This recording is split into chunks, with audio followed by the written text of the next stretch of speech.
नमस्कार दोस्तों, आप सभी का स्वागत है योगेन साहू ऑनलाइन क्लासेस में।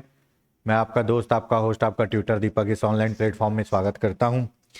ये हमारे एडीओ की क्लास है जिसमें हम अभी आजीविका से संबंधित क्लास का अध्ययन कर रहे हैं। आजीविका से संबंधित अब अभी जो एक टॉपिक है उस पर हम अभी चर्चा कर रहे हैं। आजीविका संबंधित योजनाओं की जानकारी और आजीविका के क्या क्या भाग होते हैं उस पर तो हमने हरित क्रांति, श्वेत क्रांति पढ़ लिया है। आज हम पढ़ेंगे पशुपालन। आजीविका का अर्थ मैं बता दिया था, जीवन यापन का साधन। आज हम पढ़ेंगे पशुपालन। पशुपालन भी ग्रामीण अर्थव्यवस्था में जीवन यापन का एक साधन ही है। ठीक है, जैसे खेती करके आदमी पैसा कमाता है, अपना जीवन चलाता है, दूध बेच के आदमी अपना पैसा कमाया, जीवन चलाया, वैसे ही पशुपालन करके भी आदमी अपना पैसा कमाता है और जीवन चलाता है। तो इसीलिए ये जो टॉपिक है पशुपालन, इसका ग्रामीण जीवन के संदर्भ में अध्ययन करना आवश्यक है। ठीक है, यहां ग्रामीण जीवन बोला है, ठीक, शहरी जीवन नहीं बोला है। शहरी जीवन में हम लोग डॉग पालते हैं, लेकिन वो डॉग हमको खाना नहीं देता है, हमको पालता नहीं है। लेकिन गांव में आप जो जानवर पालते हो ना, वो आपको जीवन देता है, आपको पालता है। ठीक है, तो ये जो शहर में डॉग वॉग पालना ये एक फैशन है, ये पशुपालन के अंतर्गत नहीं आएगा। ठीक है, पशुपालन जो होता है उसके क्या क्राइटेरिया होते हैं, किस श्रेणी को पशुपालन कहा जाता है, ये हम आज देखेंगे। और किसके संदर्भ में? ग्रामीण जीवन के संदर्भ में। क्यों? क्योंकि आपके पोस्ट का ही नाम है क्या? सहायक विकास विस्तार अधिकारी। जो कहाँ काम करता है? ग्रामीण क्षेत्र में काम करता है। उसका मेन काम क्या है? ग्राम पंचायत स्तर पर सरकार की योजनाओं को लागू करना। ठीक है, तो पशुपालन का ग्रामीण जीवन पर प्रभाव, जो सिनेरियो बना हुआ है, जो माहौल बना हुआ है, उसके अनुसार अगर देखा जाए तो ग्रामीण जीवन किन किन साधनों से चलता है, ग्रामीण जीवन में क्या क्या होता है, उसी का अध्ययन यहाँ पे किया जा रहा है। पशुपालन क्या है? पशुपालन से तात्पर्य पशुओं के पालन पोषण और चयनात्मक प्रजनन से है। यह पशुओं का प्रबंधन और देखभाल है जिसमें लाभ के लिए, अब देखिए, है ना, यही पूरे इसके क्या है, कैरेक्टरिस्टिक छुपे हुए हैं, यही इसके पूरे आपके विशेषताएं छुपी हुई है। ठीक है, आपको पशुपालन के अंतर्गत क्या करना है? पालन पोषण करना है, पशुओं को रखना है, उनको अच्छे से खिलाना पिलाना है। ठीक है, चयनात्मक प्रजनन से है, मतलब आपको पशुओं को प्रजनन करवा के संतान उत्पत्ति करवानी है उनकी। ठीक है, वो भी ऐसी जो आपको ज्यादा लाभ दे, चयनात्मक प्रजनन। ठीक है, तीसरा क्या है? उसका प्रबंधन भी करना है, देखभाल भी करना है। किस लिए करना है? लाभ के लिए करना है। अगर आप घर में डॉगी पालते हो तो क्या लाभ के लिए पालते हो? क्या उससे पैसा कमाते हो? क्या नहीं। कुछ लोग बोलेंगे कि भैया हम डॉगी के बच्चे बेच के पैसा कमाते हैं, ठीक है, पर वो आपका पशुपालन में नहीं आएगा। ठीक है, के लिए पशुओं का अनुवांशिक गुणों और व्यवहार को विकसित करना, इसमें आपको क्या करना है? पशुओं को ऐसे रखना है कि जो उनके अनुवांशिक गुण है और व्यवहार है वो और अधिक विकसित हो। अब मान लो गाय है, गाय क्या देती है? दूध देती है।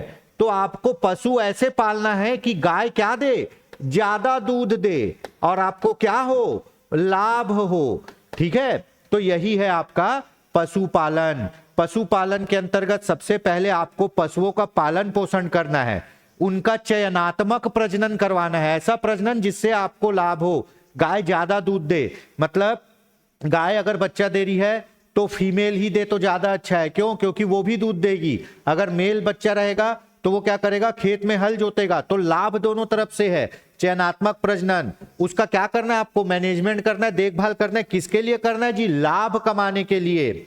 और उसके जो गुण है ना, उसको और अच्छे से क्या करना है? डेवलप करना है। मतलब कम दूध देने वाली गाय है तो उसको और अच्छे से डेवलप करके ज्यादा दूध देने वाली गाय बनाना है। तो यही क्या है आपका पशुपालन। बड़ी संख्या में किसान अपनी आजीविका के लिए पशुपालन पर निर्भर है ना। आप कोई भी राज्य के ग्रामीण अंचल में चले जाइए, पशुपालन बहुत बड़ा व्यवसाय है। आप देखे होंगे राजस्थान में भेड़ पालते हैं, बकरी पालते हैं, ऊंट पालते हैं, मतलब 500 ऊंट है, किसी के पास 200 ऊंट है। ठीक है, आप पंजाब चले जाइए, 500 भैंस है, 1000 गाय है। आप बड़ी बड़ी डेयरी, मतलब कई किलोमीटर में फैली हुई है। जैसे आप कुछ मैन्युफैक्चरिंग यूनिट डालते हैं, वैसे ही उन लोग क्या करते हैं? पशुओं से दूध का उत्पादन करते हैं।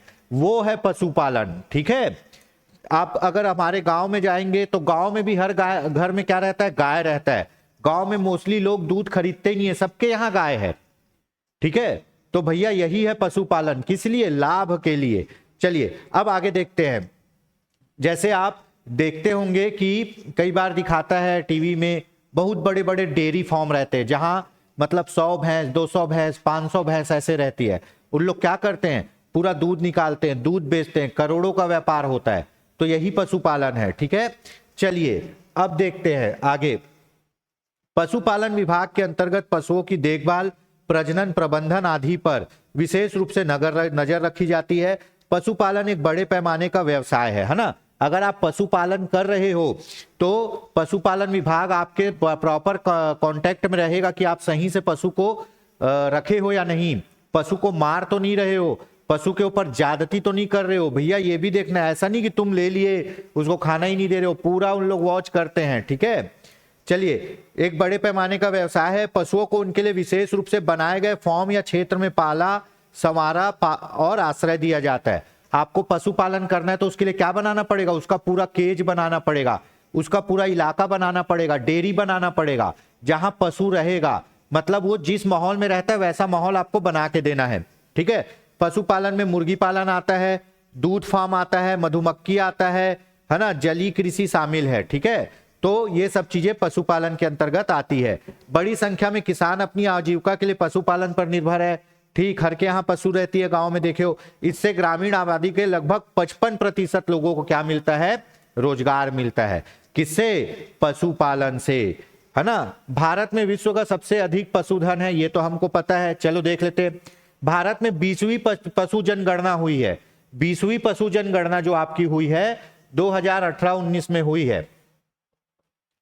2018-19 में 20वीं पशु जनगणना हुई है, जिसके अनुसार ये डिजिट बहुत इंपॉर्टेंट है। भारत में 535.78 मिलियन 535.78 मिलियन पशुधन है। ठीक है, ये पूछा जा सकता है 20वीं पशुधन जनगणना के अनुसार भारत में कितने पशुधन है। तो भैया 20वीं पशुधन जनगणना के अनुसार भारत में 535.78 मिलियन पशुधन है। इस पशुधन की जनगणना वर्ष 2000 में की गई है, जो 2012 में हुई 2012 में हुई जनगणना से कितना 8.6% अधिक 4.6% अधिक वृद्धि हुई है। तो आपकी 20वीं पशु जनगणना हुई है जिसके अनुसार पशुधन है 535.78 मिलियन। इतने पशु हैं भारत में जिनको पहचान के गिना गया है। ठीक है, इतने पशु हैं भारत में जिनको पहचान के गिना गया है। ठीक,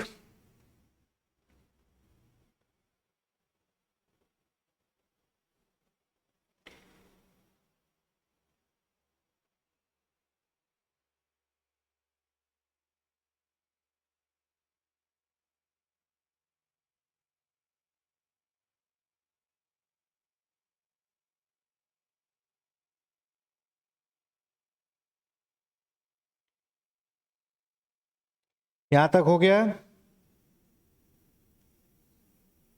चलिए आगे देखते हैं।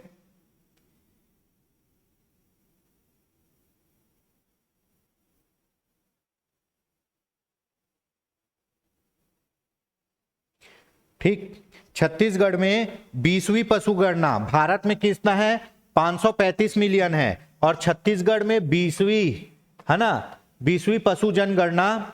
ठीक है, 20वीं पशु जनगणना 2019 के अनुसार भारत में किसने पशुधन है दोस्तों, भारत में के अनुसार लगभग 1.59 करोड़, है ना, 1.59 करोड़ पशुधन है। ये नोट कर लीजिएगा। भारत में बोलेगा तो 535 मिलियन पशुधन है 20वीं जनगणना के अनुसार, और छत्तीसगढ़ में 20वीं जनगणना के अनुसार आपका 1.59 करोड़ पशुधन है।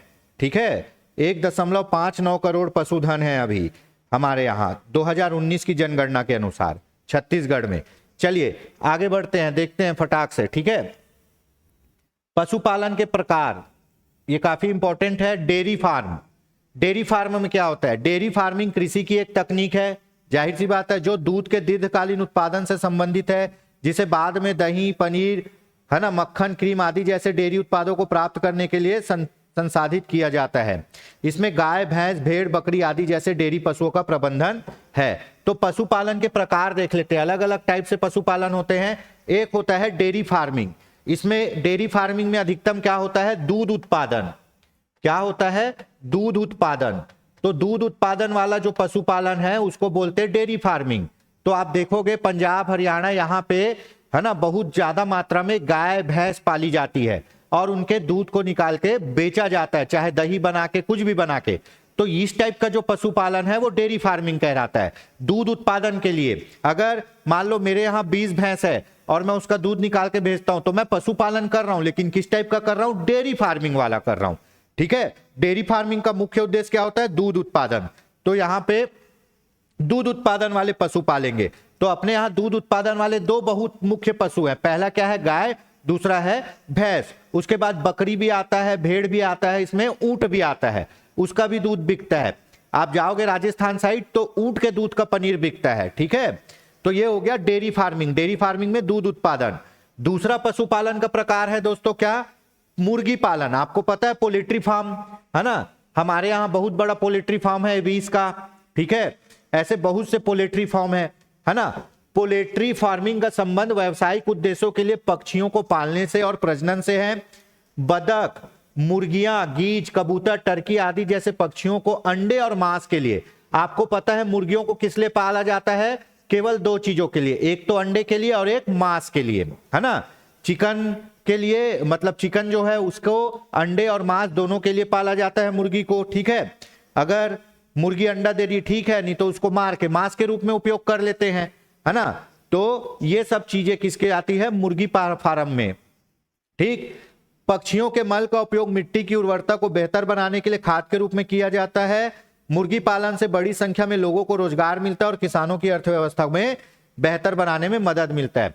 कोई भी पशुपालन क्या होता है? रोजगार का सृजन करता है। अब मान लो मेरे यहाँ 500 भैंस है, तो कम से कम मेरे यहाँ 50 आदमी चाहिए काम करने के लिए।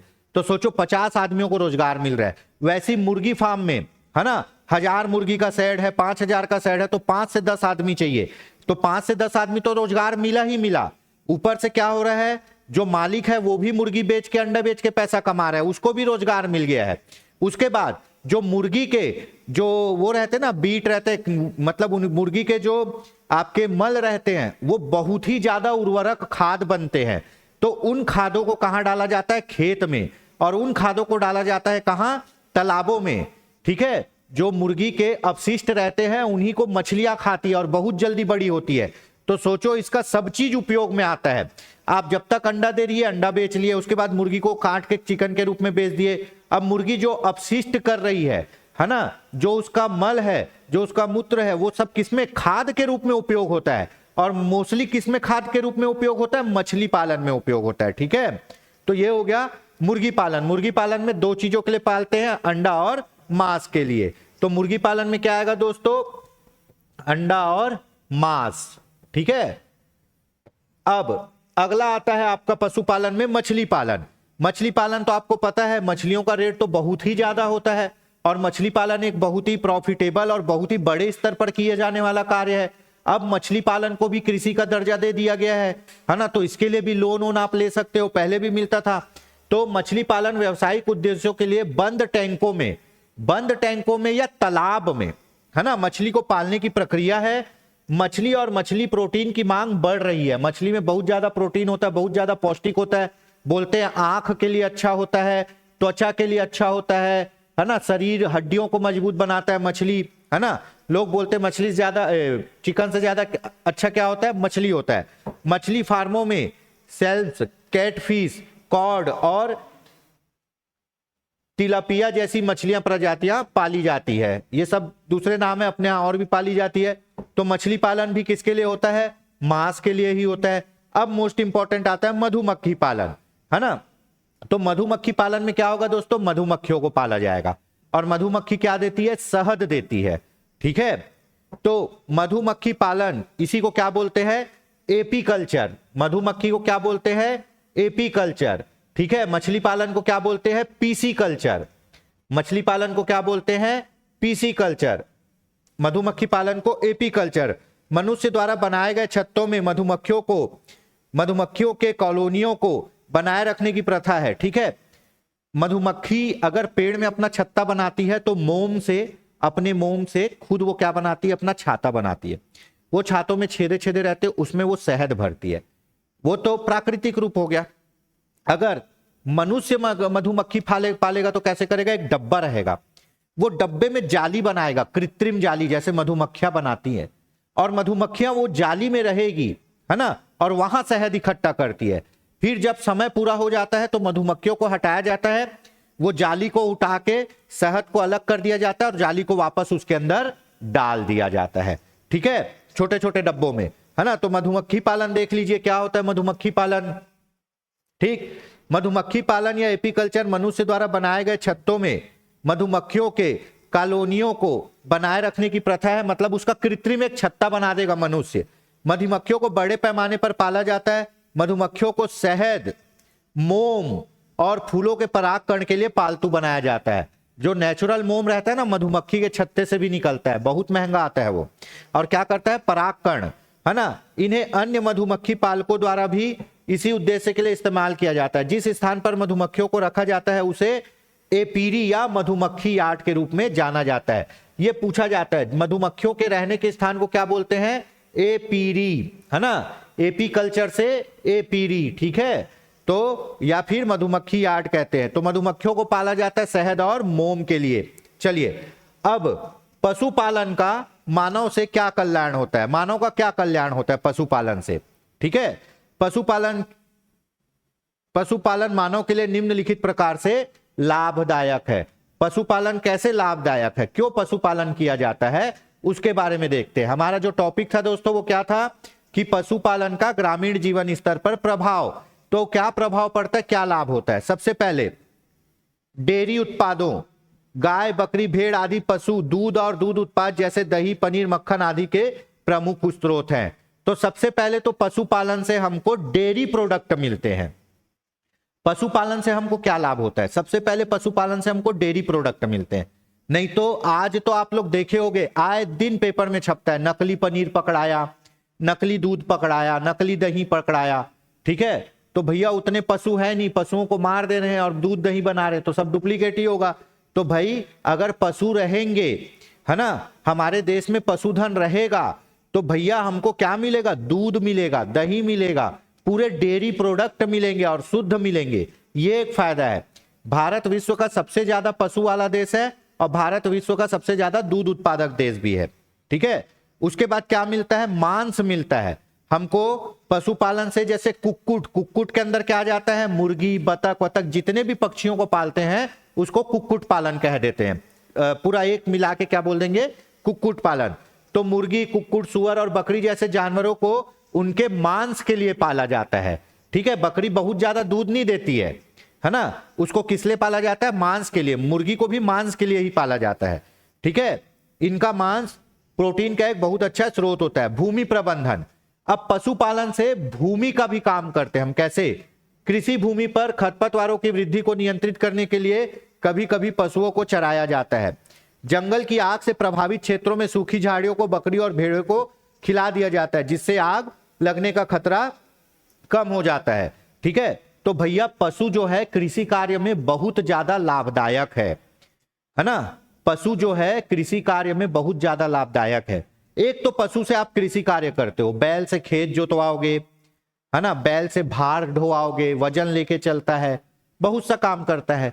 दूसरा, जो भेड़ और बकरी होते हैं, आप देखना अगर आप गांव अंचल में जाओगे तो जो भेड़ और बकरी होते हैं उसको ना लोग अपने खेत में रुकवाते हैं। उसके चरवाहे को बोलते हैं आज अपनी भेड़ और बकरी को हमारे खेत में रखना, जब फसल नहीं रहती तब।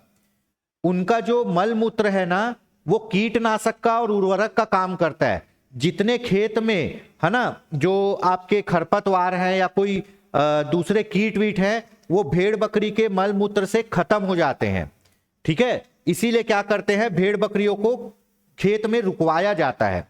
ठीक है, कौन सा? जो आते हैं बाहर से भेड़ लेके, राजस्थान वाले लोग, तो गांव वाले बोलते आज हमारे खेत में रुकवाओ अपने भेड़ को, तो लोग पूरे खेत को साफ कर देते हैं, ये एक काम हो जाता है।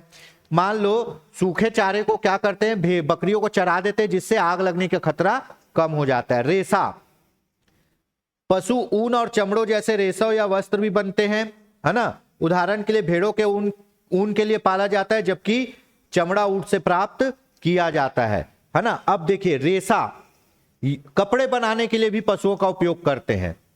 ऊन भेड़ से प्राप्त होता है, चमड़ा आपके ऊंट से प्राप्त होता है, बकरी से प्राप्त होता है। तो इससे क्या होता है, इससे वस्त्र और दूसरे प्रोडक्ट भी बनाए जाते हैं, बैग बनाए जाते हैं, उनके रेशों को यूज किया जाता है, उनके फाइबर को यूज किया जाता है, ठीक है। तो ये भी एक फायदा है। खाद, मोस्ट इंपॉर्टेंट, पशुओं के मल मूत्र रक्त और हड्डियों का उपयोग खाद के रूप में किया जाता है। फसल की पैदावार और उत्पादन बढ़ाने के लिए खाद को खेतों में फैलाया जाता है। इसका उपयोग आग के लिए ईंधन के रूप में और दीवारों और फर्श के लिए प्लास्टर के रूप में भी किया जाता है। अब यहाँ पे सीधा सीधा पशुओं के, गाय के गोबर की, है ना, मुर्गियों के मल की, इनकी बात करते हैं। गाय का गोबर सबसे पहले तो ईंधन के रूप में प्रयोग होगा, कंडा बना दिए, है ना, उपले बना दिए, उसको जलाते हैं गांव वाले, ठीक है, उसको गांव वाले जलाते हैं, खाना बनाते हैं। दूसरा, घर लीपने के लिए, पोतने के लिए गोबर का उपयोग। तीसरा, खाद के लिए गोबर का उपयोग, है ना। तो ये चीज भी हमको किससे मिलती है, पशु से मिलती है, ये भी हमारा एक फायदा है, ठीक है। और आजकल तो जैविक खाद इतना फेमस हो गया है, क्योंकि आजकल इतने रासायनिक उर्वरक का प्रयोग किया जाता है जिससे मनुष्य का शरीर खराब हो रहा है ना। पूरे रसायन वाले भाजी, रसायन वाले कुमड़े, रसायन वाले लौकी, जितनी सब्जी है सब रासायनिक है। तो भैया वो तो शरीर को नुकसान पहुंचाएगी। तो उसके बदले क्या किया गया है, उसके बदले अब जैविक खाद का प्रयोग किया गया है। देखना लिखे रहेगा, ऑर्गेनिक दाल 180 रुपए किलो, नॉर्मल दाल 160 चल रहा है, ऑर्गेनिक 180। क्यों? क्योंकि उसमें किसी भी प्रकार का कीटनाशक उपयोग नहीं किया गया है, वो आपके शरीर के लिए बहुत अच्छा है, ठीक है। तो गाय के जो मल मूत्र है उससे भी हमको ये फायदा है। पहला तो खाद, फिर ईंधन के रूप में, फिर प्लास्टर के रूप में, है ना। उसके बाद श्रम, पशुओं से अपन काम भी कराते हैं। आप देखे होंगे अभी तो फसल कट रहा है गांव में, ठीक है, अभी तो फसल कट रहा है गांव में, तो बड़े बड़े किसान तो ट्रैक्टर में भर के लाते फसल को। छोटे किसान को देखना आज भी बैलगाड़ी में ही अपने फसल को डाल के लाते हैं। तो भैया वो बैल क्या कर रहा है, वो बैल माल खींच रहे हैं ना, भार खींच रहे हैं। पशु गैर मानवीय श्रम का स्रोत है। इसका उपयोग खेतों की जुताई करने के लिए, माल परिवहन के लिए, सैन्य कार्यों के लिए किया जाता है। कृषि के लिए घोड़े, याक और गधे के उद्देश्य के और गधे को ऐसे उद्देश्यों के लिए प्रयोग में लाया जाता है। मतलब पशुओं को भी काम करने के लिए, भार खींचने के लिए, आने जाने के लिए, यातायात साधन के लिए कैसे भी उपयोग किया जाता है। तो दोस्तों ये सब क्या था, ये हमको लाभ था, मानव जीवन में प्रभाव था। पशुपालन की भूमिका, क्या क्या मिलता है हमको, दूध दही मिलता है, मांस मिलता है, हम उससे खेती करवाते हैं, हमको भेड़ से ऊन मिलता है, खाद मिलता है, हम पशुओं से काम भी करवाते हैं, ठीक है। तो ये सब हो गया आपका पशुओं का महत्व, है ना, महत्व बोल सकते हैं। उनसे क्या क्या मिलते हैं, क्या क्या चीजें हमको मिलती है, भूमिका, पशुपालन की भूमिका, ठीक। चलिए, पशुओं की नस्लें, इससे क्वेश्चन आता है और ये काफी इंटरेस्टिंग टॉपिक भी है और अच्छा भी है। थोड़ा सा मन लगा के ध्यान देके पढ़ेंगे ना तो आपको समझ में आ जाएगा। हर नस्ल का, जैसे इंसानों के चेहरे अलग अलग है, वैसे हर जानवर का चेहरा अलग होता है। हम लोग को समझ नहीं आता क्योंकि हम लोग पहचान नहीं पाते, लेकिन जो पशु चराता है उस आदमी के यहाँ 50 जानवर होगा ना, वो 50 को अलग अलग पहचानता है कि ये भैंस है, ये भैंस है, ठीक है, ये गाय है, ये गाय है। क्यों? क्योंकि हर किसी की बनावट अलग है, ठीक है। भारतीय गाय की मुख्य विशेषता, गाय की नस्ल पढ़ते हैं, भारतीय गाय की मुख्य विशेषता, हमारे गाय में क्या होता है, सुंदर कुबड़ होता है, उसकी पीठ और गर्दन के नीचे त्वचा का झुकाव होता है जिसे गलकंबल कहते हैं, ठीक है। चलो मैं दिखाता हूं, ये देखो कुबड़, है ना, ये भारतीय पशुओं की पहचान है, कुबड़। गाय का दूध बहुत पौष्टिक होता है, ठीक है, गाय का दूध बहुत पौष्टिक होता है। क्यों होता है? गाय के दूध में बहुत सारे पोषक तत्व होते। क्यों होते? जब इस कुबड़ पे सूर्य की रोशनी पड़ती है ना, जब इस कुबड़ पे सूर्य की रोशनी पड़ती है तो दूध में बहुत सारे विटामिन, प्रोटीन्स, ये सब आते हैं, ठीक। और दूसरा, हमारे गाय के यहां पे देखना, गले के नीचे एक्स्ट्रा जो होता है स्किन का लेयर होता है, यहां देखना एक्स्ट्रा स्किन का लेयर होता है, ये भी एक पहचान है। ठीक है, गल कंबल, ये गल कंबल है, ये भी एक पहचान है हमारी गायों का। हम लोग अधिकतर गाय का जो गला सहलाते हैं यहीं पे सहलाते हैं। ठीक है, तो ये दो चीज भारतीय गायों की पहचान है, क्या? कुबड़ और गल कंबल। ठीक, ये विदेशी गायों में नहीं होता है, बहुत कम में होता है। इसमें भी है, देखो दोनों अलग है। अब बोलोगे कैसे अलग है? इसका सिंग राउंड है, अलग है ना। ये गिर नस्ल की गाय है, ठीक है, इसका सिंग अलग है, माथा राउंड नहीं है। ये सिंधी नस्ल की गाय है, ठीक है, इसका माथा भी राउंड नहीं है, नाक छोटा है। ठीक है, ये कौन सा? ये साहिवाल नस्ल की गाय है।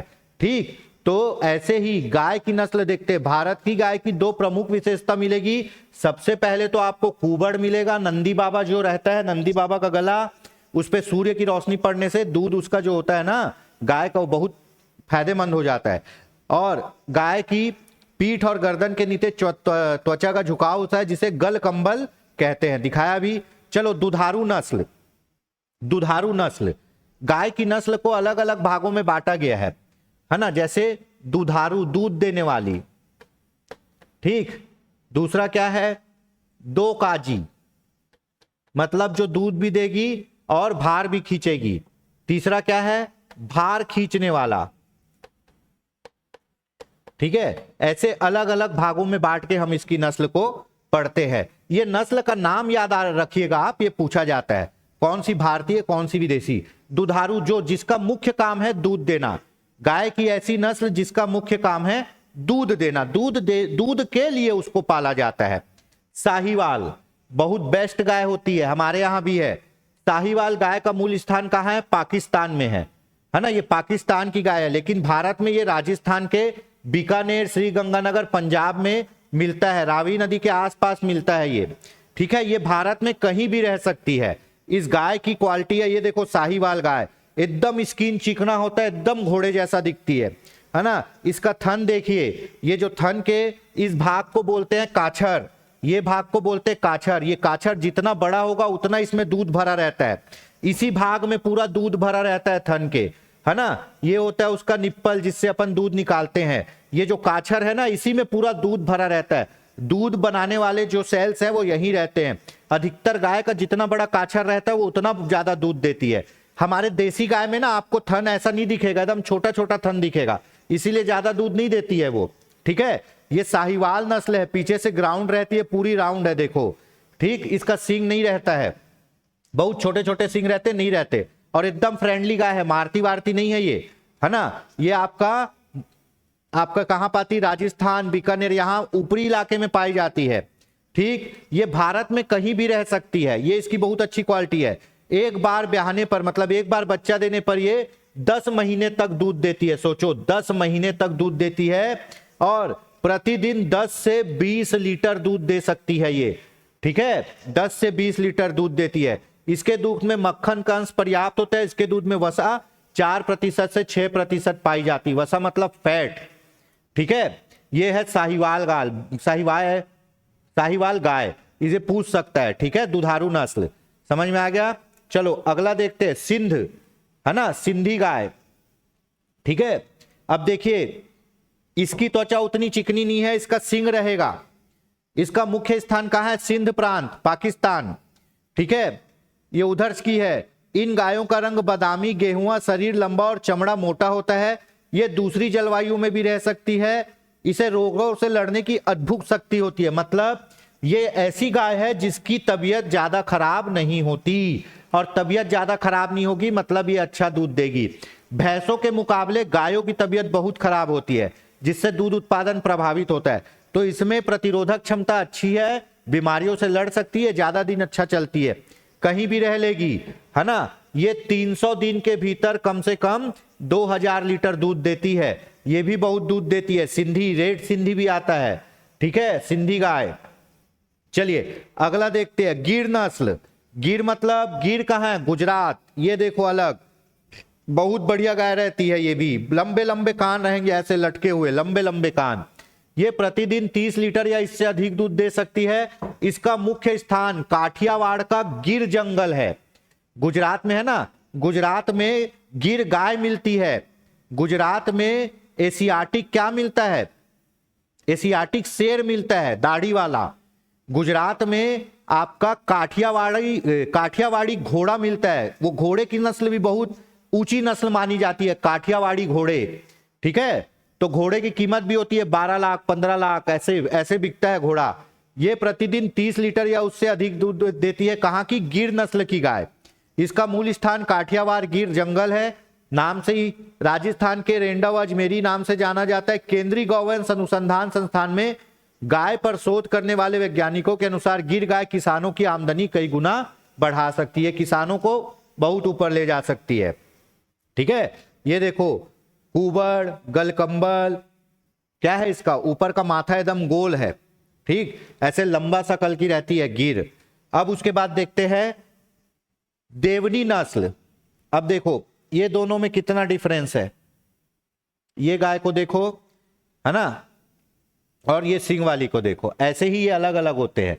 देवनी नस्ल दक्षिण आंध्र प्रदेश हिंसोल में पाई जाती है। ये बहुत दूध देती है, इनकी दूध देने की क्षमता 10 से 15 लीटर प्रतिदिन होती है और बैल कृषि कार्य के लिए भी उपयोगी होते हैं। देखिए जो जानवर, याद रखिए, जो जानवर जो गाय बहुत ज्यादा दूध देगी ना, वो ज्यादा मेहनत नहीं कर पाएगी। क्यों? क्योंकि उसके शरीर से कैल्शियम कम होता है। कैल्शियम कम होता है मतलब उसका हाथ पैर क्या होगा? कमजोर रहेगा।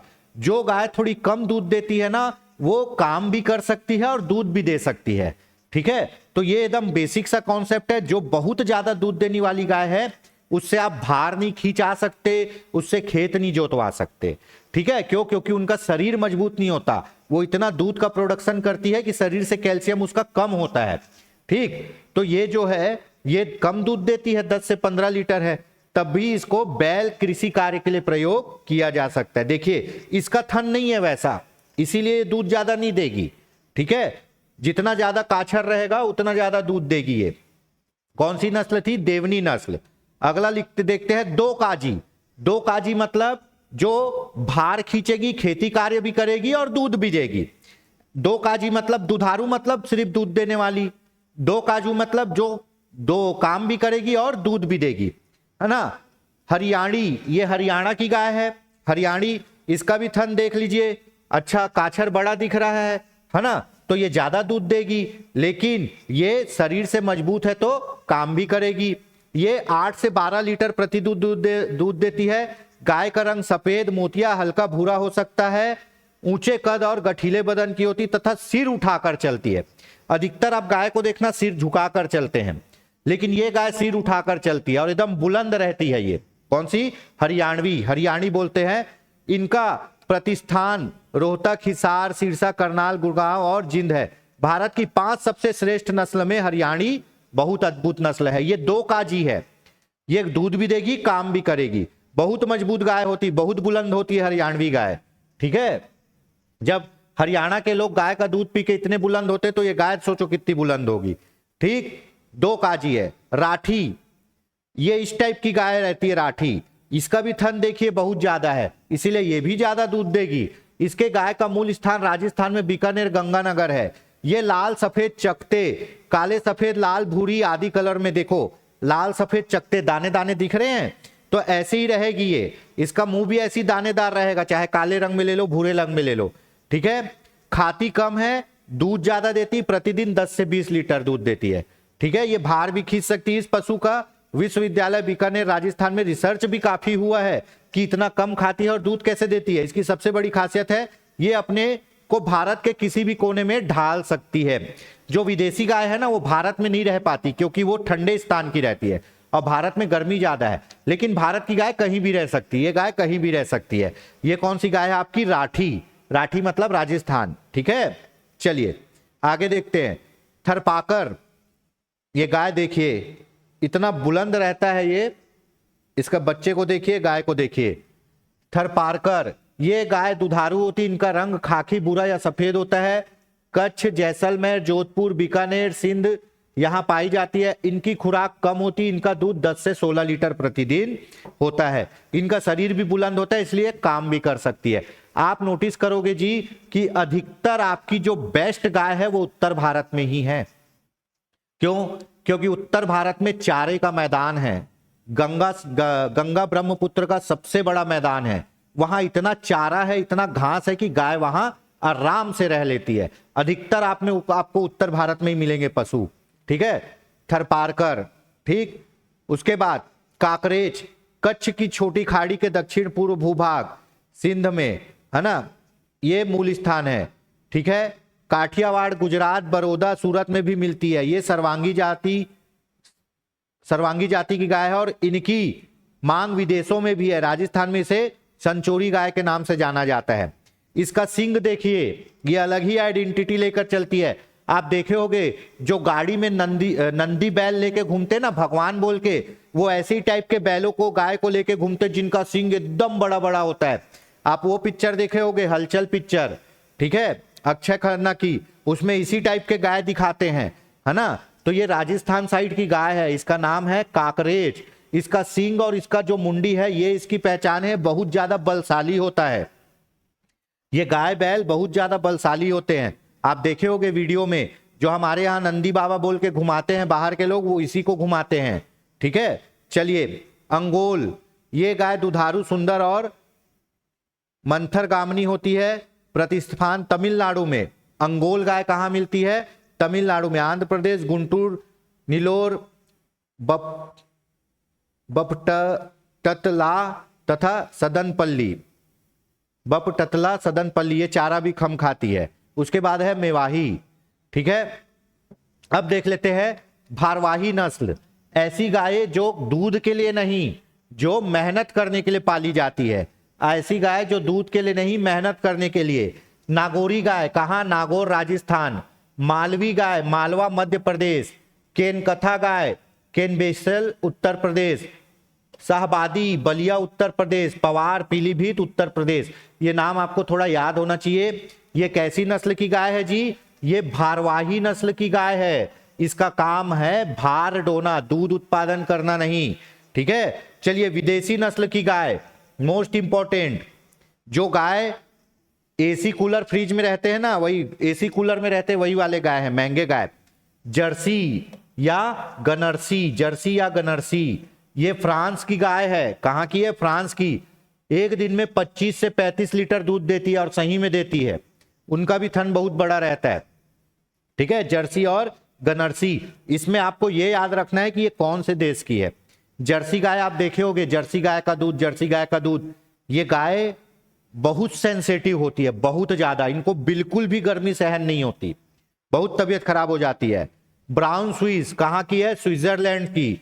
21 से 29 लीटर दूध देती है। हॉलिस्टियन फिजिशियन, इसको बोलते हैं HF, ये भी गर्मी बिल्कुल बर्दाश्त नहीं करती। ये हॉलैंड की गाय है, 25 से 50 लीटर दूध देती है ना। आयर सायर, कहां की गाय है? स्कॉटलैंड की गाय है। ये 20 से 25 लीटर दूध देती है। और गिरलांडो, ब्राजील की, ये 40 से 45 लीटर दूध देती है। ये विदेशी नस्ल है, सब विदेश की गाय है। हमारे यहाँ इनको बहुत ही प्रीसियस समझ के पाला जाता है। इनका रेट भी बहुत ज्यादा होता है। भारतीय गाय आपको 40-50 हजार में मिल जाएगी, ये बिना लाख रुपए के नहीं मिलेगी ये सब गाय। और इन गायों को जहां रखते हैं वहां प्रॉपर वेंटिलेशन, ठंडक होती है। इन गायों के बैठने के लिए गद्दे बिछाए जाते हैं, मोटे मोटे गद्दे, ताकि इनको तकलीफ ना हो, ठीक है। तो ये है, ये नाम आपको याद रखना है। जर्सी गनरसी कहाँ मिलेगी? फ्रांस में। ब्राउन स्विस कहाँ मिलेगी? स्विट्जरलैंड में। हॉलिस्टियन फिजिशियन कहाँ मिलेगी? हॉलैंड में। हाली लिखा है ना, हॉलैंड। आयर सायर कहाँ मिलेगी? स्कॉटलैंड में। गिरलांडो कहाँ मिलेगी? ब्राजील में, ठीक है। चलिए आगे देखते हैं।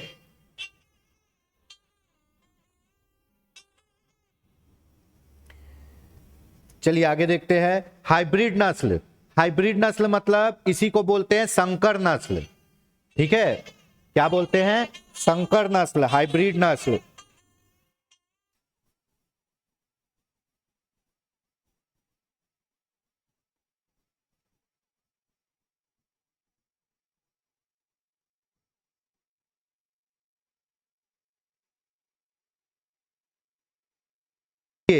संकर नस्ल, संकर मतलब हाइब्रिड, हाइब्रिड मतलब दो नस्लों को जोड़ के बनाया गया नया नस्ल। हाइब्रिड मतलब दो नस्लों को जोड़ के बनाया गया नया नस्ल, ठीक है। इसी को बोलते हैं संकर नस्ल, हाइब्रिड नस्ल, है ना। अब देखिए करन स्विस साहीवाल गाय, जो भारत की आप सबसे पहले गाय देखे वो, और ब्राउन स्विस को मिला के क्या बनाया गया, करन स्विस। ये पूछा जा सकता है, ठीक है। करन स्विस भारत में बनाया गया हाइब्रिड नस्ल, इसी को बोलते हैं संकर नस्ल।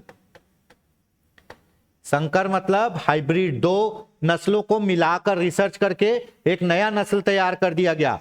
करन स्विस भारत की साहीवाल जो ज्यादा दूध देती है, और ब्राउन स्विस इसको मिलाकर बनाया गया है। करन फ्राई थापारकर और हॉस्टियन फिजिशियन को मिलाकर बनाया गया है।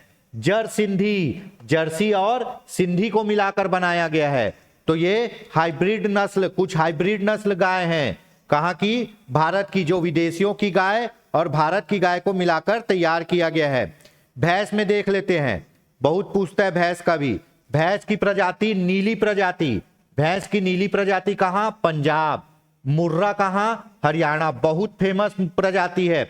हमारे छत्तीसगढ़ में जो पशुपालक है वो अधिकतर मुर्रा प्रजाति रखते हैं। मुर्रा प्रजाति की भैंस का मुंह छोटा, सींग भी एकदम छोटे, बहुत दूध देती है ये, ठीक है।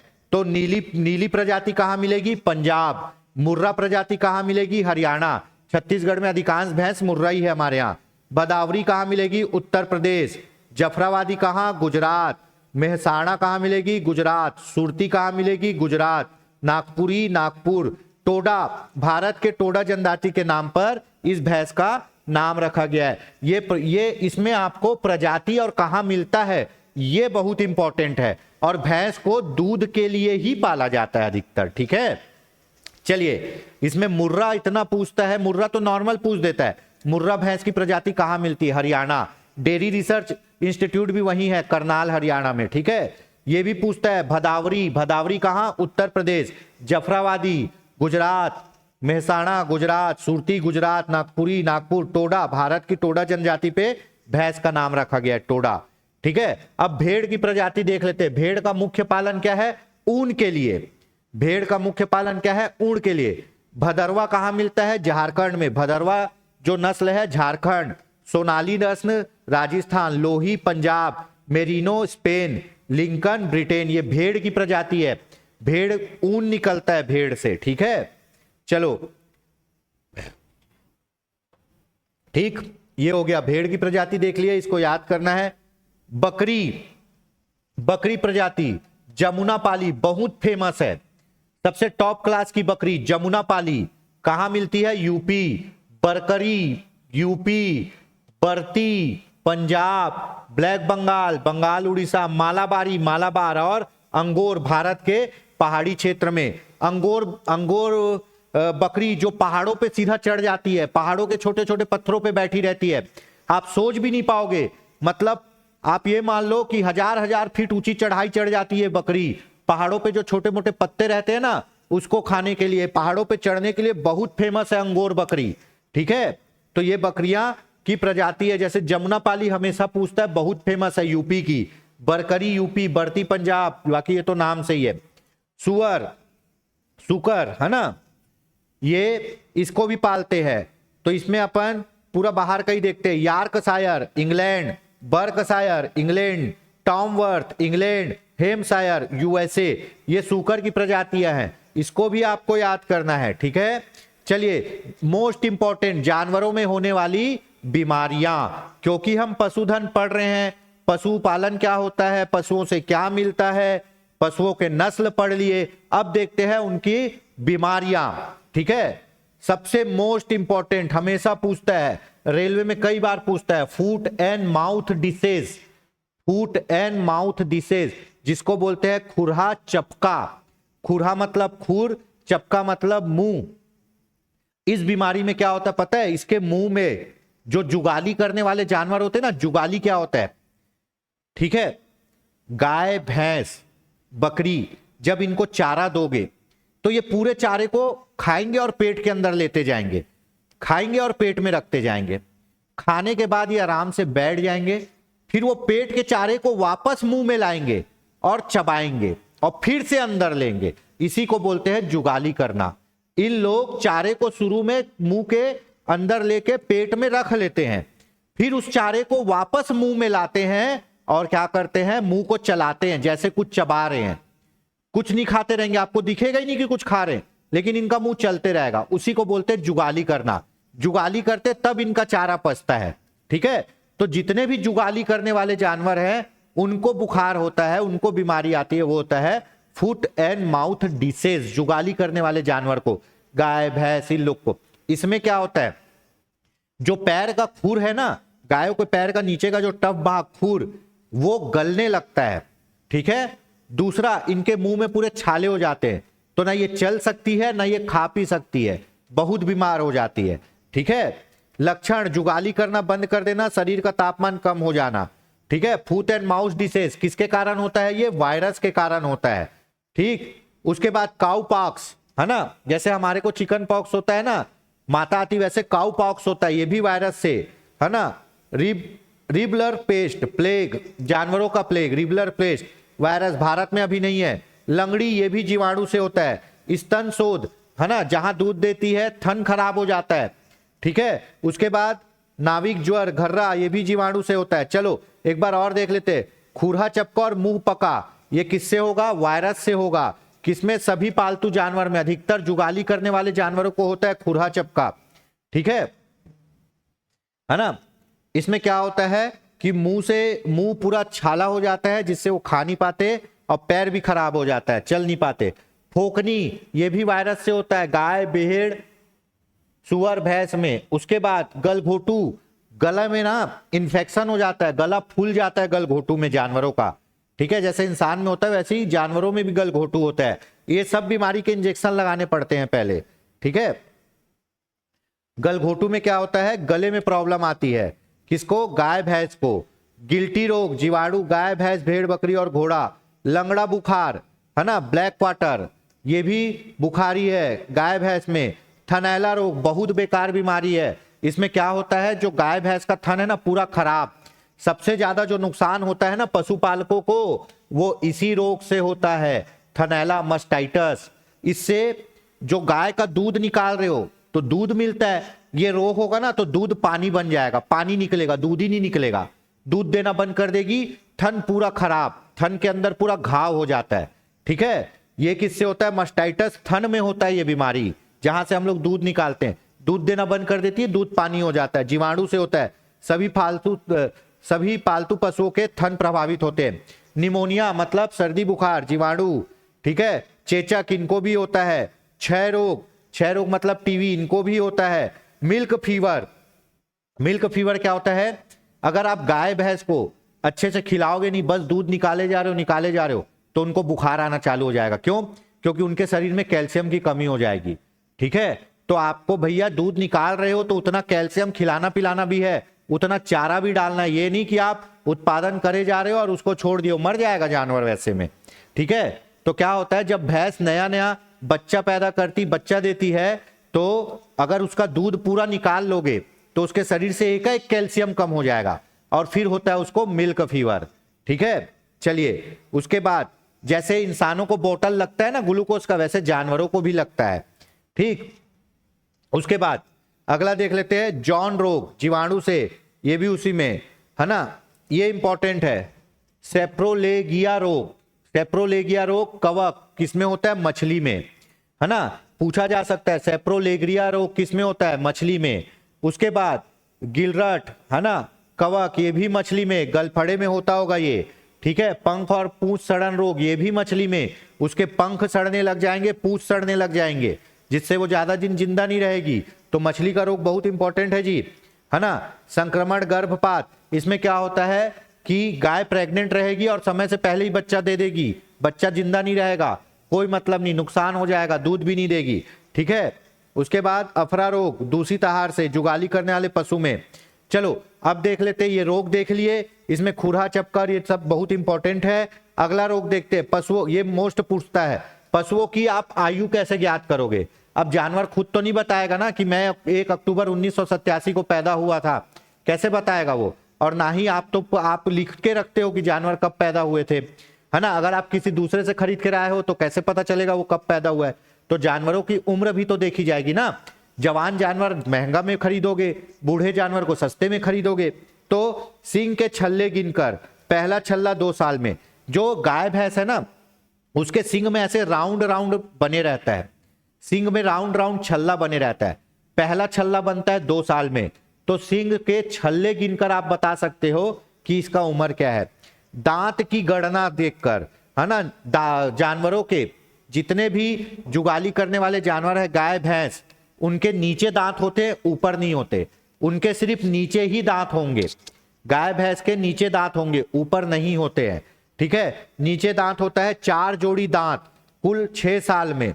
6 साल में कितने दांत होते हैं आपके? 6 साल में 8 दांत होते हैं। ठीक है, 6 साल में 8 दांत होते हैं। तो ऐसे ही बोलते हैं कितने दांत की जानवर है, 4 दांत की है, 6 दांत की है, 8 दांत की है। ऐसे दांत गिन के उनकी उम्र पता लगाई जाती है। और इनके नीचे ही दांत होते, ऊपर नहीं होते। खुर देखकर, खुर में भी निशान पड़ता है, तो आप खुर को देखकर बता सकते हो। जो बहुत उम्र वाला जानवर है उसके बड़े बड़े खुर हो जाएंगे, जो जवान है उसका खुर छोटा रहेगा। ठीक है, चलिए, तो ये बहुत इंपॉर्टेंट है, ये पूछा जा चुका है कि पशुओं की उम्र आप कैसे ज्ञात करोगे? सींग के छल्ले गिनकर, दांत देखकर, खुर देखकर। ठीक है, चलो मुर्रा भैंस, कुछ नोट्स है। मुर्रा भैंस भारत में सर्वाधिक दूध देती है। बकरी के दूध में वसा, महीन कण होता है, अतः सबसे ज्यादा सुपाच्य होता है। सबसे बेस्ट दूध होता है वो होता है बकरी का। अगर आपके मुंह में छाला हो गया तो बकरी के दूध से कुल्ला करो या बकरी के दूध को लगाओ, छाला ठीक हो जाता है ना। बहुत सुपाच्य होता है। बच्चों को बकरी का दूध पिलाना चाहिए, लेकिन मिलता नहीं है। ठीक है, उसके बाद भदावरी भैंस के दूध में सर्वाधिक वसा होता है। सबसे ज्यादा फैट किसके में होगा? भदावरी भैंस के दूध में। बकरी के दूध में लोहा, पोटेशियम होता है, था पेट की बीमारी में उपयोगी होता है बकरी का दूध। ठीक है, पशुगणना 2018 के अनुसार देश में पशुधन की आबादी कितनी है? 535.78 मिलियन है। ये याद रखना है। भारत में सबसे ज्यादा पशु कहाँ है ना? सबसे ज्यादा हमारे यहाँ संख्या है गाय की, उसके बाद भैंस की, उसके बाद सुअर की और बाकी अन्य जानवर।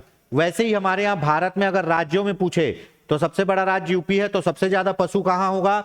यूपी में।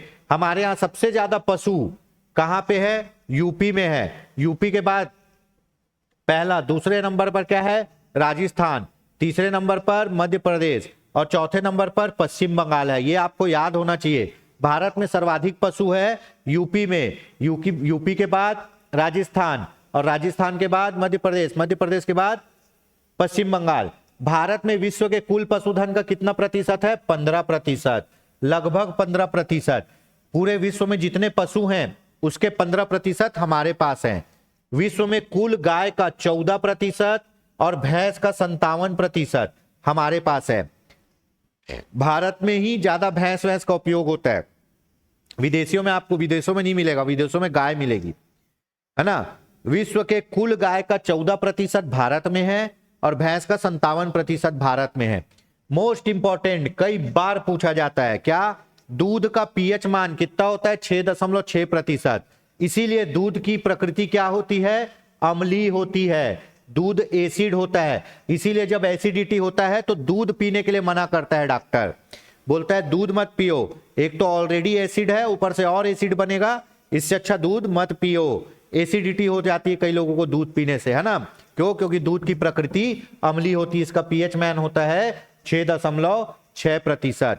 बॉइलिंग पॉइंट, दूध को कितने अंश में वो गर्म होता है? 100 से 115 सेंटीग्रेड में गर्म करके पीना चाहिए। दूध का रंग, दूध का सफेद रंग कैसीन प्रोटीन के कारण होता है, जबकि हल्का पीला रंग कैरोटीन के कारण होता है। ये आपको याद होना चाहिए।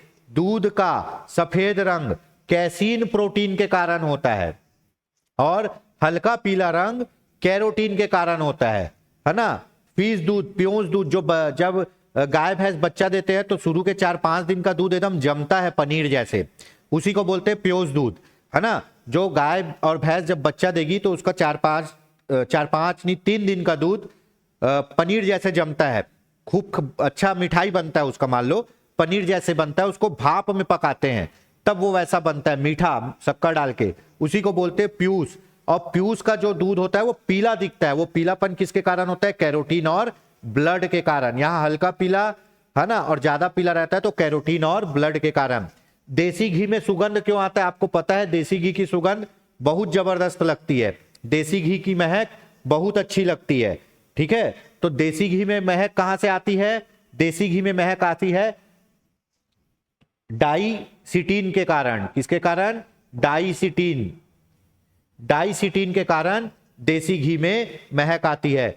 गाय के दूध में 25 प्रकार के खनिज पाए जाते हैं। दूध के अवयव क्या होते हैं? प्रोटीन, शर्करा, खनिज, विटामिन। दूध में कौन कौन सा विटामिन रहता है? ए, बी, B2, B12 और डी, है ना। दूध में कौन कौन सा विटामिन रहता है? ए रहेगा, बी रहेगा और डी रहेगा। ठीक है, तो भैया ये कुछ प्रमुख फैक्ट थे, बहुप्रमुख फैक्ट थे जिनको देख लेते हैं अपन। ठीक है, मिल्क के प्रकार। टोन्ड मिल्क, टोन मिल्क मतलब वसा रहित मिल्क, उसमें फैट नहीं रहेगा। फ्लेवर मिल्क, उसमें कोई भी फ्लेवर मिला के फ्लेवर बना देंगे। प्रबलीकृत मिल्क, इसमें विटामिन डी की मात्रा बढ़ा दी जाती है। ठीक है, चलिए जानवरों के दूध का संगठन देख लेते हैं, यहां से क्वेश्चन बनता है। गाय, भैंस, बकरी, भेड़, ऊंट का दूध का देखते हैं। वसा, ठीक है, फैट। फैट आप देखोगे सबसे ज्यादा, है ना, गाय से चालू करते हैं। गाय के दूध में फैट कितना रहेगा? 4.14, है ना। भैंस के में 7.3, बकरी के में 4.2, भेड़ के में 8.6 और ऊंट के में 5.3। सबसे ज्यादा फैट आपका देखा जाए तो भेड़ के दूध में रहता है, उसके बाद भैंस के दूध में। फैट मतलब वसा। गाय के दूध में 4.1 ही रहता है, इसीलिए गाय का दूध आराम से पचता है ना। इसीलिए बकरी का दूध आराम से पचता है, इसीलिए बच्चों को गाय और बकरी का दूध पिलाने बोलते हैं, भैंस का दूध नहीं पिलाने बोलते हैं। ठीक है, चलिए उसके बाद प्रोटीन। प्रोटीन गाय में 3.5 रहेगा, भैंस में 3.6, बकरी में भी 3.5 और भेड़ में 4% से अधिक, ऊंट में 2.9 प्रोटीन। ठीक है, प्रोटीन क्या करता है? हमारे शरीर का रिपेयरिंग करता है। पानी, ये पूछा जाता है। गाय का दूध पतला इसीलिए होता है क्योंकि उसमें पानी रहता है। सबसे ज्यादा आप देखोगे 86 से 87% पानी रहता है, किसमें? गाय के दूध में। भैंस के दूध में कम पानी रहता है इसलिए वो गाढ़ा दिखता है। बकरी के दूध में और ज्यादा पतला रहता है, इसलिए बच्चों को गाय और बकरी का दूध पिलाया जाता है। भैंस के दूध में भी, भेड़ के दूध में भी 81%, ऊंट के में भी 87% लगभग। ठीक है, लैक्टोज। लैक्टोज गाय के दूध में कितना प्रतिशत लैक्टोज रहता है? 4.9, भैंस में 5.4, बकरी में 4.2, भेड़ में 4.5, ऊंट में 3.2। तो भैया ये आपको याद रखना है। इसमें मोस्ट इंपॉर्टेंट मैं बता रहा हूं, उसको आपको क्या क्या पढ़ना है? आपको ये पढ़ना है वसा, प्रोटीन और पानी, ये आपको रहना चाहिए। पूछा जाता है गाय के दूध में कितना प्रतिशत पानी रहेगा, है ना। 100 ग्राम दूध में आपका लगभग 86% पानी रहेगा, बचा क्या?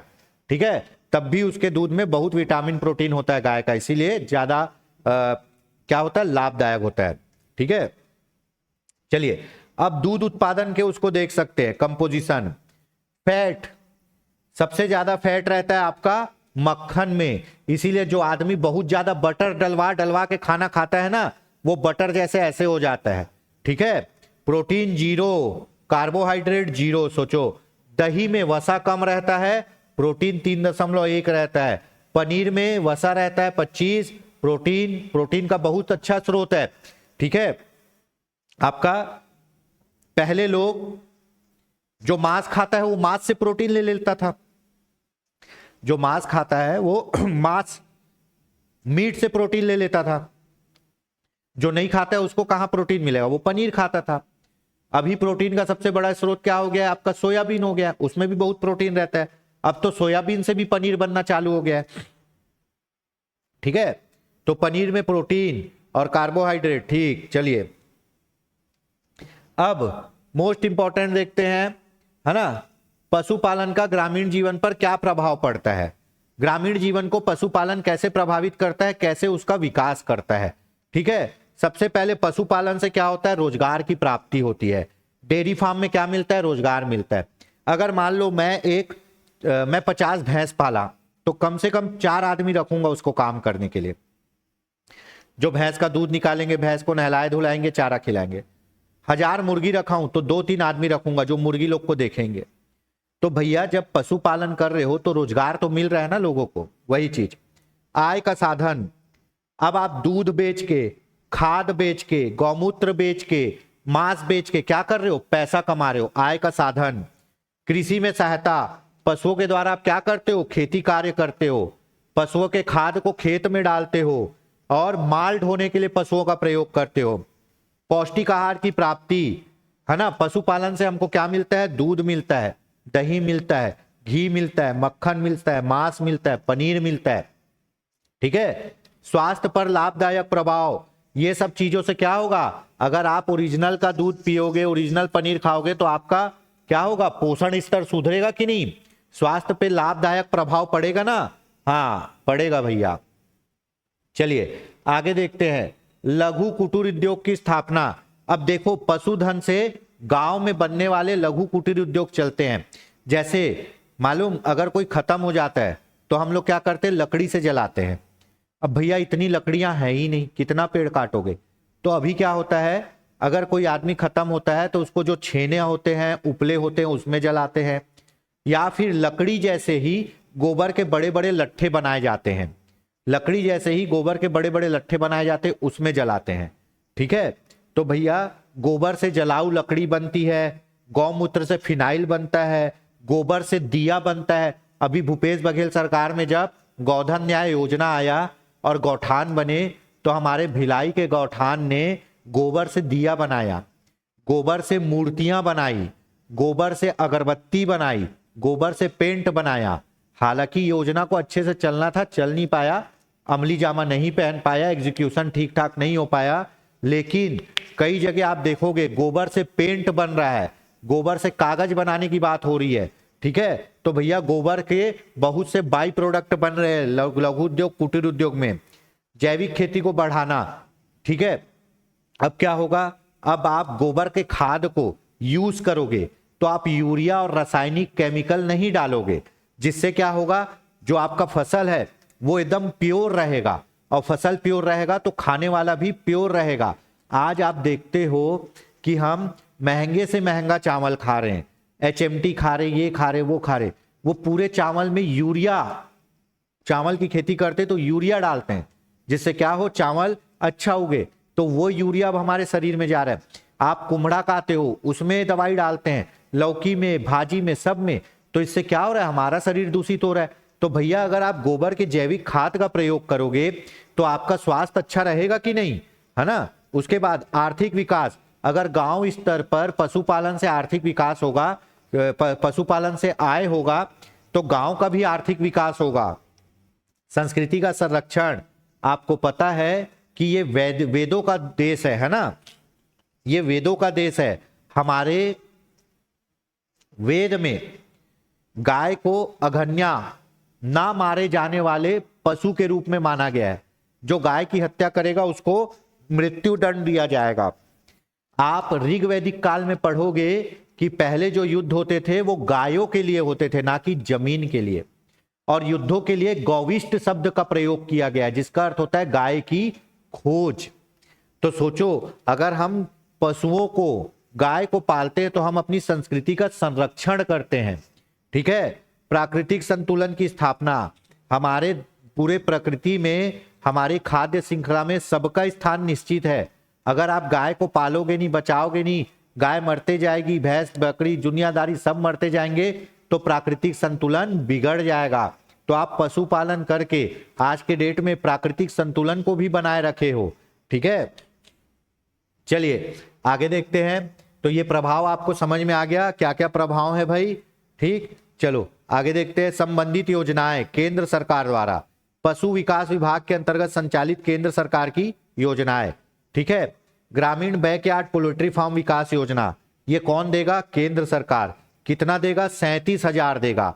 BPL परिवार को देगा, क्या करने के लिए? पोल्ट्री फार्म बनाने के लिए, बैकयार्ड में, घर के पीछे पोल्ट्री फार्म बनाने के लिए, मुर्गी पालन करने के लिए BPL परिवार हेतु 100% राशि रुपए में 37,000 दिया जाएगा। ठीक है।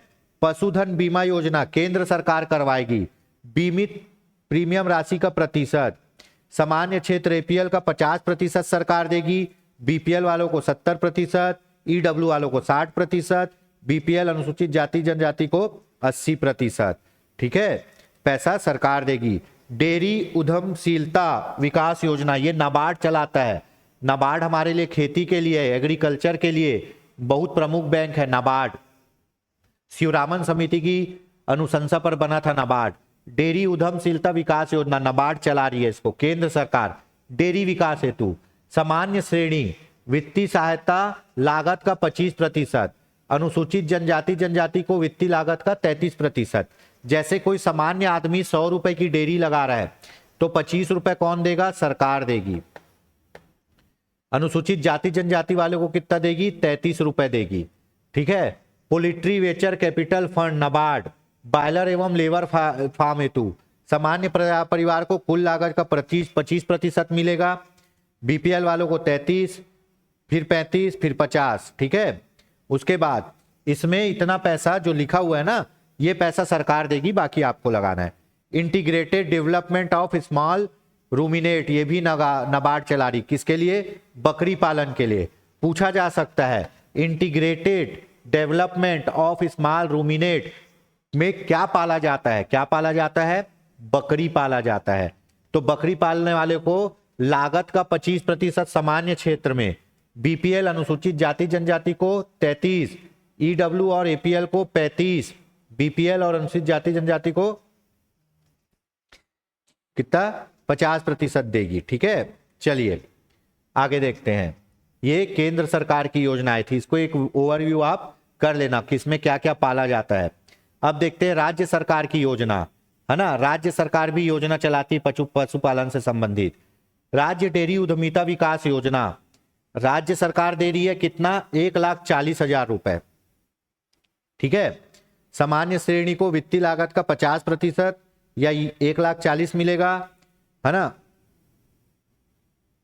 हाँ, लागत है उसकी, इकाई की लागत आएगी 1,40,000 रुपए, जिसमें 50% मतलब 70,000 रुपए कौन देगा? सरकार देगा, और इन लोगों को इतना इतना प्रतिशत मिलेगा।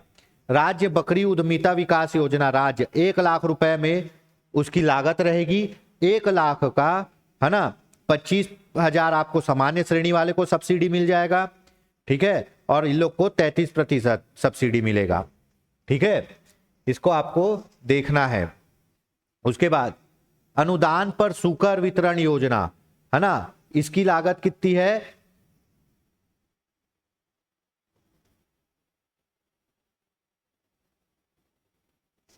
लागत 9,000 रुपए। ठीक है, तो ये मिलेगा। अनुदान पर बकरा वितरण योजना 4,000 रुपए। ठीक है, मिलेगा। 100% अनुदान पर सांड वितरण योजना, ठीक है, पुस्तकीय मूल्य अनुमानित 28 से 30, पूरा का पूरा पैसा मिलेगा इसमें। उन्नत मादा वत्स्य पालन योजना, ठीक है, इसमें आपको 75% मिलेगा। ठीक, अनुदान पर बैकयार्ड कुक्कुट इकाई और भी कुछ पालना है उसके लिए 3,000 में इतना मिलेगा। ये आपको याद करना पड़ेगा। ठीक है, योजनाओं का नाम याद रखिए। तो दोस्तों, आज हमारा एक और टॉपिक खत्म हो गया। आपका हरित क्रांति हो ही गया है, ठीक, श्वेत क्रांति हो गया है। आज पशुपालन भी देख लिए। अब कृषि का मशीनीकरण हम कल देख लेंगे। तो आज के लिए इतना ही। ये क्लास कैसी लगी जरूर बताइएगा। इसमें योजनाओं को आपको खुद पढ़ना है, नाम थोड़ा याद करना पड़ेगा। ठीक है, इस पे समझाने लायक तो ऐसा कुछ था नहीं। ये सब्सिडी कितनी मिलेगी उतना बता रहा है। ठीक, तो एक आध दो जो योजना मुख्य है उसको आप लोग देख लीजिएगा। तो ये पशुपालन से संबंधित पूरा हमारा आज का चैप्टर था, है ना। नस्ल कौन सी है, किस टाइप से क्या काम होता है, सब पर डिस्कशन किया गया। तो बस आज के लिए इतना ही। जय हिंद, जय भारत, जय छत्तीसगढ़। मिलते हैं नेक्स्ट क्लास में।